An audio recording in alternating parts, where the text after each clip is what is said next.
हा सगळा पैशाचा सत्तेचा माज आहे। आज लोकशाही या राज्यात संपलेली आहे। मतदानच करायला जाऊ नये असं वाटतं डायरेक्ट।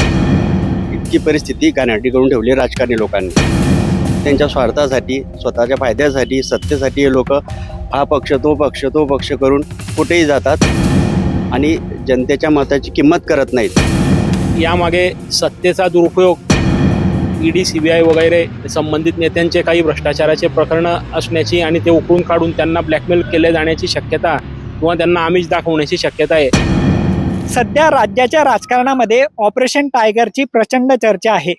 ठाकरे सेनेचे 6 खासदार आणि काही आमदार हे शिंदे सेनेच्या संपर्कात असल्याची माहिती आहे। त्या अनुषंगाने दिल्लीमध्ये मोठ्या घडामोडी घडत आहेत आणि लवकरच या संदर्भातली अधिकृत घोषणा होऊ शकते अशी एक चर्चा सुरू झालेली आहे। या साऱ्या चर्चेनंतर स्थानिक पातळीवरती शिवसैनिक असतील, सर्वसामान्य नागरिक असतील, यांना या बदलत्या राजकीय परिस्थिती संदर्भात काय वाटतं याच विषयावर बोलण्यासाठी आता आपण जळगावातले काही शिवसैनिक आणि सर्वसामान्य नागरिकांसोबत आहेत। आपण त्यांना त्यांच्या प्रतिक्रिया या विषयावर विचारूया। माझ्यासोबत ठाकरे सेनेचे गेल्या अनेक वर्षांपासूनचे ज्येष्ठ शिवसैनिक आहेत, गजानन मालपुरे। आपण त्यांना या संदर्भात विचारूया। सध्या जी चर्चा सुरू आहे की ठाकरे सेनेचे 6 खासदार फुटतील, ते शिंदे सेनेत जातील, ऑपरेशन टायगर त्याला नाव देण्यात आलेलं आहे। कसं बघताय तुम्ही या साऱ्या प्रक्रियेकडे? हा सगळा पैशाचा सत्तेचा माज आहे। आज लोकशाही या राज्यात संपलेली आहे। माझ्या पक्षाला विनंती आहे की यांच्याबद्दल कुठल्याही व्यवस्थेकडे एक साधा अर्ज सुद्धा करू नये। जोपर्यंत आज रोडवर जनता येणार नाही आणि जनता न्याय मिळवणार नाही तोपर्यंत न्याय भेटणार नाही। त्यामुळे आता हे जे खासदार फुटता, आमदार फुटता, काही दिवसापूर्वी या देशाचे पंतप्रधान यांनी एक वक्तव्य केलं होतं की देशाला पेट्रोल डिझेल बाहेरच्या देशात तो पैसा जातो म्हणून ते गिळू नये। मग तुमचे आमदार खासदार फोडायला, निवडणुका घ्यायला मनमन तसं डिझेल पेट्रोल आहे। आज विधान परिषदेची निवडणूक झाली, आमदार नगरसेवक पळवायला किती डिझेल खर्च झाला, किती पेट्रोल खर्च झालं, किती वेळा इथून गिरीश भाऊ नाशिकला गेले, नाशिकहून जळगावला गेले, मुंबईला गेले, याच्यावर डिझेल पेट्रोल खर्च होत नाही। म्हणजे यांच्या सोयीसाठी जे काही आहे ते सगळं चांगलं आहे आणि जनतेने सगळं सोचलं पाहिजे आणि यांनी मौज मस्ती केली पाहिजे, नंगा नाच घातला पाहिजे। अशी या राज्याची नव्हे तर देशाची परिस्थिती आहे। हिला कुठेतरी आता कुठल्याही व्यवस्थेकडे न्याय भेटू शकत नाही। म्हणून जोपर्यंत जनता रोडवरून न्याय मिळवून घेणार नाही तोपर्यंत न्याय भेटणार नाही। आणि हे जे असे फुटणार आहे, जर मला असं वाटतं ही 4 वर्षापूर्वी जेव्हा एकनाथ शिंदे यांनी ती टोळी फुटली तेव्हाच जर न्याय व्यवस्थेने याला प्रतिबंध घातला असता, योग्य ते निर्णय दिले असते, निवडणूक आयोगाने याच्यावर जर योग्य ते प्रतिबंध लावले असते तर आज ही जी परिस्थिती आहे ही झाली नसती। पण हे सगळे गुलाम आहेत। ही न्याय व्यवस्था नाही म्हटली जाणार, हे गुलाम आहेत। त्या गुलामगिरीमुळे आज हे जे देशाचं वाटोळ होत आहे हे गुलामगिरीमुळे होत आहे। जर ही व्यवस्था बदलायची असेल तर फक्त आणि फक्त जनता रोडवर उतरली पाहिजे आणि मग जेव्हा पुढाऱ्यांना पळावं लागेल आणि जनता मागे पळेल आणि पुढारी पुढे पळतील तेव्हाच न्याय भेटू शकेल असं माझं ठाम मत आहे। आता तुम्ही शिवसेनेच्या फुटीचा पहिला टप्पा या ठिकाणी सांगितला की त्यावेळेस शिवसेना फुटली होती, काही आमदार त्यांनी वेगळा गट स्थापन करून पक्षावर थेट दावा केला होता। त्यानंतर विधानसभेची निवडणूक झाली, महापालिकेच्या निवडणुका त्यानंतर झाल्या, पुलाखालून बरंच पाणी वाहून गेलं। भावनिक मुद्द्यावर या सगळ्या निवडणुका झाल्याचं आपल्याला पाहायला मिळालं। म्हणजे त्या फुटीनंतर जी पहिली लोकसभेची निवडणूक होती त्यानंतर बऱ्यापैकी मॅन्डेट जो होता तो विरोधकांना मिळाल्याचं दिसलं होतं। पण एवढा भावनिक मुद्दा असूनही आता पुन्हा 6 खासदार शिंदे सेनेच्या संपर्कात जातात। काय यामागची कारणं असू शकतात? पैसा आणि सत्ता।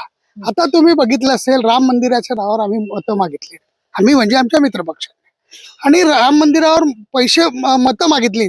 आज राम मंदिरामध्ये किती अपहार झालेला आहे, हे कोणी केलेलं आहे, याच्या मागचे सूत्रधार कोण आहेत? राम मंदिरासाठी 1990 साली अनेक चॅनलवर सांगितलं गेलं की 1400 कोटी रुपये गोळा केले असते। आज जर त्या 1400 कोटीचा जर हिशोब बघितला तुम्ही तर तेव्हा दाम दुप्पटी 4-4.5 वर्षात होती। जर ते 1400 चे 2800 वगैरे जर सगळा असा हिशोब केला तर ती जवळपास 90-100 कोटी रुपये रक्कम होते। मग ते पैसे गेले कुठे? परत 2024 ला तुम्ही राम मंदिराच्या नावावर पैसे गोळा केलेत, परत आता राम मंदिराच्या ज्या दानपेटीत पैसे येत आहेत तिथे चोऱ्या होत आहेत। म्हणजे याचा अर्थ राम मंदिर तुम्ही लोकांच्या भावनांची घेतायत। पुलगामा सारखा हल्ला होतो पण एक हाडूक दिसला नाही की तिथे माणूस मेलेला आहे।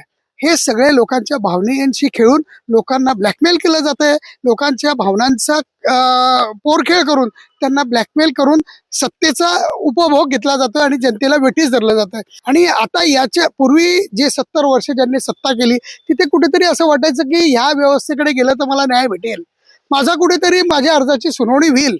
आज ती परिस्थिती संपलेली आहे. बिहारच्या पुढे या राज्याची नव्हे तर देशाची परिस्थिती गेलेली आहे. त्यामुळे आज तुम्हाला जर न्याय पाहिजे असेल तर फक्त आणि फक्त जनता रोडवर उतरली तरच न्याय भेटू शकेल, नाही तर न्याय मिळणं दुरापास्त झालं आहे. आता हे दादा म्हणताय की जनता जोपर्यंत रस्त्यावर उतरत नाही तोपर्यंत न्याय मिळू शकत नाही. एक सर्वसामान्य नागरिक म्हणून तुम्ही ही जी आमदारांची खासदारांची फोडाफोडी आहे, काय वाटतं राजकीय पक्ष कुठं चालले, या कोणत्या दिशेने जात आहे? ही राजकारणाची अधोगती आहे आणि अधोगतीला सुरुवात झालेली आहे. आणि याच्यानंतरही असं चालू राहिलं तर हा देश एक दिवस परत गुलामगिरी खाली जाईल असं माझं वैयक्तिक मत आहे. ज्या अपेक्षेने मतदार या नेत्यांना मतं देतो त्यानंतर परत ते स्वार्थासाठी आता जात आहेत, पैशासाठी जात आहेत असं बोललं जातं, त्यावेळेस मनाला वेदना होता का की कुठेतरी आपलं मत वाया गेलं की मतदान करायलाच नको? 100% कधी ते मनात असं येतं की मतदानच करायला जाऊ नये असं वाटतं डायरेक्ट. इतकी परिस्थिती घाणेरडी करून ठेवली राजकारणी लोकांनी. त्यांच्या स्वार्थासाठी, स्वतःच्या फायद्यासाठी, सत्तेसाठी हे लोक हा पक्ष तो पक्ष तो पक्ष करून कुठेही जातात आणि जनतेच्या मताची किंमत करत नाहीत. ही खूप वेदनादायक गोष्ट आहे. मग आता कुठेतरी जनतेने या साऱ्या गोष्टींचा विचार करायला पाहिजे का? 100% जनतेने या गोष्टीचा विचार केला पाहिजे आणि जनतेतूनच एक मोठा जनआक्रोश उभा राहिला पाहिजे, जेणेकरून हे राजकारणी वठणीवर येतील. दादा तुमचं काय मत आहे, ज्यावेळेस पुन्हा एकदा शिवसेना ठाकरे गटाचा फुटीचा मुद्दा पुढे येतो, 6 खासदार ठाकरेंची साथ सोडतील आणि शिंदेकडे जातील अशी परिस्थिती आहे, कसं पाहता तुम्ही या विषयाकडे? एकंदर असं वाटतं की ही राजकारणाची झालेली अधोगती आहे आणि कुठेतरी यामागे सत्तेचा दुरुपयोग, ईडी सीबीआय वगैरे संबंधित नेत्यांचे काही भ्रष्टाचाराचे प्रकरण असण्याची आणि ते उकळून काढून त्यांना ब्लॅकमेल केले जाण्याची शक्यता किंवा त्यांना आमिष दाखवण्याची शक्यता आहे. आपण बघितलं असेल काही वेळेला जाहीररित्या नेते बोलता की आम्ही निधी देऊ वगैरे, याप्रमाणे हा कुठेतरी एक आमिष दाखवण्याचा प्रकार आहे आणि हे अत्यंत चुकीचं आहे. याच्यामुळे जनतेचा लोकशाहीवरचा विश्वास उठलेला आहे असं मला वाटतं. तुमचं काय मत आहे, ज्यावेळेस शिवसेना फुटीचा मुद्दा पुढे येतो, 6 खासदार काही नॉट रिचेबल आहेत, त्यातले काही अजूनही सांगतायत की आम्ही उद्धव ठाकरेंसोबत आहेत, पण ऑपरेशन टायगरची प्रचंड चर्चा आहे, शिवसैनिक म्हणून कसं बघता तुम्ही या सगळ्या विषयाकडे? मुळातच ऑपरेशन टायगर हे नावच चुकीचं आहे. कारण टायगर कधी रात्रीतून पळ काढत नाही. यांना नाव आहे, यांना नाव दिलं गेलं पाहिजे की जे पळकुटे गद्दार आहे अशातले नाव या लोकांना शोभतात. आणि खरं म्हटलं म्हणजे शिवसैनिक आज उद्धव बाळासाहेब ठाकरेंबरोबर आहे. हे 6 जरी गेले असतील, 6च्या जागी नवीन 6 निवडून आणण्याची शिवसैनिकाची आजही ताकद आहे. उद्धव बाळासाहेब ठाकरे पक्ष आणि सर्व महाराष्ट्रातील शिवसैनिक नवीन येणाऱ्या 2029ला येणाऱ्या लोकसभेच्या निवडणुकीसाठी सज्ज आहेत. यांनी केलेलं जे कृत्य हे सर्व काळीमा भासणार आहे महाराष्ट्राच्या राज्याला.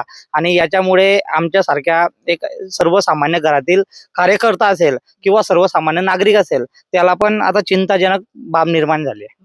आता तुम्ही जो मुद्दा मांडला थोडा भावनिक मुद्दा वाटतो की जे गेलेले आहेत त्यांना कशा पद्धतीने दूषणं दिली पाहिजे, हा मुद्दा तुम्ही मांडला, पण वस्तुस्थिती जर आपण लक्षात घेतली तर सक्षम लोकशाहीमध्ये एक प्रमुख विरोधी पक्ष असायलाच हवा आणि तो कुठेतरी संपवण्याचं काम सत्ताधारी असतील किंवा इतर पक्षांकडून केलं जातं, तर थोडी कठीण परिस्थिती वाटते का? हो, 100% परिस्थिती कठीण आहे, परंतु सर्वसामान्य जनतेच्या मनाविरुद्ध हे घडत आहे. सर्वसामान्य लोकांना हे आवर्जून पटलेलं नाहीये. त्याच्यामुळे ज्यावेळेस जनतेचा संताप निर्माण होणार आहे त्यावेळेस अशा लोकांना देशातून काय, महाराष्ट्रातून काय, देशातून सुद्धा हद्दपार व्हावं लागेल याची त्यांनी दखल घेतली पाहिजे. आता या दादांनी एक मुद्दा मांडला की जनतेनेच आता हे सगळं हाती घेतलं पाहिजे. तुम्ही पण मगाशी बोलताना एक मुद्दा मांडला की आता कुठल्याही प्रकारची कायदेशीर प्रक्रिया किंवा कागदपत्रांची ने-आण करायलाच नको. पण मग जर तसं केलं नाही तर सत्ताधारी असतील किंवा जे पक्ष फोडाफोडी करतायत त्यांच्यासाठी तो सोपा मार्ग होईल ना? तसं नाहीये. मला एक सांगा, आता 4 वर्षापूर्वी उद्धव बाळासाहेब ठाकरे गट असेल किंवा पक्ष असेल, त्याच्यानंतर आपले यांचा पक्ष असेल, कोणाचा शरद पवार साहेबांचा, यांनी सगळ्या व्यवस्थांकडे मांडणी केली. पण मांडणी करून आज काय उपयोग झाला आहे? मग ती जर मांडणी करून हे जर गुलाम न्याय देत नसतील तर मग त्याच्यासाठी त्यांच्याकडे जाऊन आपला वेळ का वाया घालवायचा? मग आपणच रोडवर येऊ, आपणच न्याय मिळवून घेऊ. यांची गरजच नाही ना. 4-4 वर्ष यांच्या मागे खेटे घालायचे, वकिलांच्या फीस भरायच्या, आपले कार्यकर्त्यांनी तिथे आशेने बघायचं, या तारखेला आपल्याला न्याय भेटेल, त्या तारखेला आपल्याला न्याय भेटेल. तो न्यायच जर भेटणार नसेल तर आज न्याय मिळवून घेण्याची वेळ आलेली आहे. त्यामुळे त्या न्याय व्यवस्थेवर आमचा विश्वास राहिलेला नाही. आता या ठिकाणी एक मुद्दा परत समोर येतो. मला तो तुम्हाला सांगायलाही आवडेल की ज्यावेळेस शिवसेना फुटली, शिंदेगड बाजूला झाला, त्यानंतर उद्धव ठाकरेंवर एक टीका अशी करण्यात आली की उद्धव ठाकरे वेळ देत नव्हते, ते पक्षाच्या संघटनेकडे त्यांचं दुर्लक्ष होत होतं, ते कुठेतरी चुकलेले होते. पण ज्या वेळेस शिवसेना फुटली आणि एवढा मोठा गट बाहेर पडला, त्यानंतर देखील उद्धव ठाकरेंनी प्रिकॉशन घेतलेलं नाहीये असं प्रथमदर्शनी आता दिसून येत आहे. 6 खासदार असतील, काही आमदार असतील, ते शिंदे सेनेच्या संपर्कात आहेत. तर उद्धव ठाकरेंची यात आपल्याला चूक म्हणता येईल का? असं आहे, मला जर तुमच्यावर टीकाच करायची आहे तर मला अनेक मुद्दे आहेत.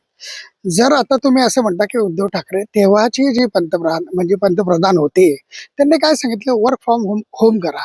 सगळ्या लोकांना कोविडची परिस्थिती होती. कोविडमध्ये घराबाहेर पडू नका सांगणारे कोण होते? पंतप्रधान होते. मग त्यांनीच टीका करायची त्यांच्या पक्षाने की हे घरात बसले आणि यांनी काम नाही केलं आणि हे कोणाला भेटले नाही. हे सगळं सारासार चुकीचं आहे. जर ते लोकांना भेटले नाही तर मला सांगा की आताचे जे पंतप्रधान आहे, आपल्या देशाच्या पूर्ण इतिहासात सगळ्या पंतप्रधानांनी किती प्रेस कॉन्फरन्स घेतल्या? यांनी किती घेतल्या? हे का बरं घेत नाही? कारण यांना जनतेला उत्तर द्यायला तोड नाहीये. यांनी एकही काम चांगलं केलेलं नाही. यांना काही बोललं की हे काय सांगता, काँग्रेसने 70 वर्ष काय केलं, आणि उद्धव ठाकरेंनी काय केलं, बाळासाहेबांनी काय केलं, हे विचारतात. पण हे कधी असं सांगतात का आम्ही हे पूल बांधलेत, आम्ही इतका रोजगार दिला, आणि देतात ते फेकम फाकाकडे देतात. 10 कोटी लोकांना आम्ही उज्ज्वला घर दिलं. म्हणजे काय 30 कोटी लोकांकडे उज्ज्वला गॅसच नव्हते का? हे फेकम फाक करतात. 25 कोटी लोकांना आम्ही ते घर बांधण्याची योजना दिली. मग 75 कोटी लोक बेघर होते का? मग आपला देश काय दारिद्र्य रेषेखाली होता का? हे सगळं फेकम फाक करतात. हे सोशल मीडियावर आपल्या कार्यकर्त्यांना पेड कार्यकर्त्यांना ते निर्माण करतात आणि सगळं खोटं पसरायचं. आपण जे म्हणतो की रेटून बोल पण खोटं बोल, तसं या पक्षाची पद्धत आहे. त्यामुळे आजची परिस्थिती अतिशय दयनीय झालेली आहे आणि कसली लोकशाही लावलेली आहे. म्हणून मी जे म्हणतोय की इथे कुठल्याही प्रकारच्या न्याय व्यवस्थेकडे यांनी कुठल्याही प्रकारच्या कागदपत्र द्यायचेच नाही. एकदा आता लोकांना कळतंय की काय होतं. एकदा लोक रोडवर येतील, इथे बांगलादेश असेल, नेपाळ असेल, तशी परिस्थिती येईल आणि तेव्हाच हे सरकार सुधरेल. तोपर्यंत सुधारणार नाही. कुठलेही कागदपत्र देऊन न्याय भेटणार नाही. आपण बघू शकतो ऑपरेशन टायगरच्या चर्चेनंतर शिवसैनिकांच्या अतिशय उद्विग्न अशा प्रतिक्रिया आहेत. लोकशाहीचा हा खऱ्या अर्थाने ऱ्हास आहे आणि ज्यावेळेस शिवसेना आणि राष्ट्रवादी काँग्रेस हे दोन्ही पक्ष फुटले, त्याच वेळेस जर कायदेशीररित्या न्याय दिला गेला असता तर आजची ही परिस्थिती उद्भवली नसती, असा सूर जो आहे तो शिवसैनिकांच्या चर्चेमधून व्यक्त होतोय. येणाऱ्या काळामध्ये ऑपरेशन टायगरला कितपत यश येतं हे पाहणं देखील तितकंच महत्वाचं असणार आहे. मी प्रशांत बदाने, लोकमत.com, जळगाव.